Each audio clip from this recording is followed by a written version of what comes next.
अस्सलाम वालेकुम, मैं हूं उज़मा और आप देख रहे हैं टेस्टी रेसिपी बाय उज़मा। आज मैं आप लोगों के लिए आलू के चपली कबाब की मज़ेदार सी चटपटी सी रेसिपी लेके आई हूं। आप यकीन मानिए कि अगर आपने ये वाले आलू के चपली कबाब बना लिए तो फिर आप चिकन और कीमे के चपली कबाब बनाना भूल जाएंगे। ये इतने टेस्टी और मज़े के तैयार होते हैं। तो जल्दी से हम अपनी रेसिपी को स्टार्ट करते हैं।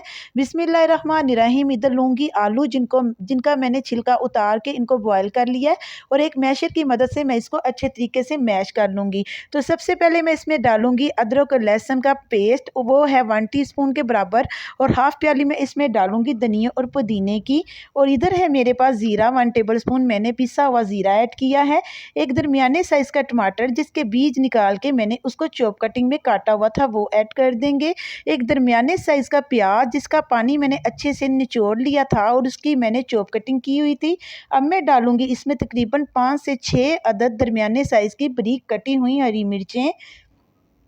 और ये है मेरे पास नमक, मैंने इसमें ऐड किया है हाफ़ टी स्पून के बराबर, आप अपने टेस्ट के मुताबिक भी ऐड कर सकते हैं। 1 टीस्पून मैंने इसमें अनारदाना डाला है और 1 टीस्पून ही मैंने इसमें चिली फ्लेक्स डाली है।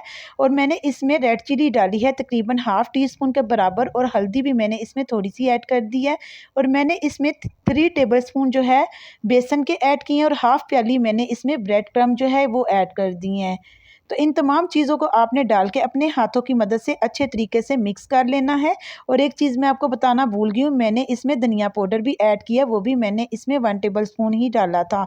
और गरम मसाला और काली मिर्च भी आपने इसमें हाफ़ टी स्पून के बराबर डाल देनी है। आज भी मैं आप लोगों के लिए एक बहुत ही प्यारी दुआ लेके आई हूँ। ये आपको स्क्रीन पे शो हो रही होगी। आजकल आँखें बहुत ज़्यादा ख़राब हो रही हैं, तो आपने ये दुआ जो है ये सुबह शाम पढ़नी है और ज़्यादा से ज़्यादा शेयर करनी है ताकि दूसरों का भी भला हो सके। तो देखें मैंने चपली कबाब जो हैं आलू के कितने शानदार तैयार कर लिए हैं। मैं तमाम इसी तरीके से रेडी कर लूँगी।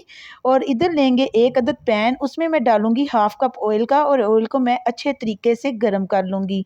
अब बारी बारी करके तमाम कबाब मैं इसमें फ्राई कर लूँगी। मैंने ज़्यादा ऑयल का इस्तेमाल नहीं किया, यानी कि मैंने इनको डीप फ्राई नहीं किया। और अब हम क्या करेंगे, इसकी जो साइड्स है ये चेंज कर देंगे।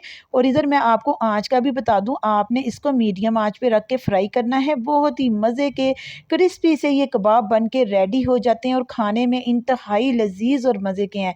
जब भी आप पुलाव या बिरयानी बनाएं तो उसके साथ ये वाले कबाब आप लाजमी बनाएं। और अगर आपका वैसे ही दिल कर रहा है, यानी कि जैसे बारिश का मौसम हो, तो ये कबाबों की तो रेसिपी बहुत ही अनमोल और बहुत ही मज़े की होती है। बच्चों को भी पसंद आएगी और बड़ों को भी पसंद आएगी। आप इसको केचप के साथ, ग्रीन चटनी के साथ खा सकते हैं। बहुत ही टेस्टी और बहुत ही मज़े के ये लगते हैं। तो देखें ये कितने खूबसूरत बन के रेडी हो गए हैं। ये देखें देखने से ही इतने खूबसूरत लग रहे हैं और खाने में बहुत ही टेस्टी हैं। आप जब ये बना लेंगे तो फिर आप चिकन और कीमे के कबाब बनाना भूल जाएंगे। तो मेरे अल्लाह ताला की शान है, मैं तोड़ के भी आपको इसको चेक करवाती हूँ। उम्मीद करती हूँ कि आज की वीडियो आपको ज़रूर पसंद आई होगी। और अगर पसंद आई है तो इसको ज़्यादा से ज़्यादा शेयर करें, लाइक करें, और जो लोग चैनल पर न्यू हैं वो चैनल को सब्सक्राइब करें। मैं मिलती हूँ आपसे नेक्स्ट वीडियो में। अल्लाह ताला आपको खुश रखे, आबाद रखे। आप मुझे अपनी दुआ में याद रखिएगा। अल्लाह हाफिज़।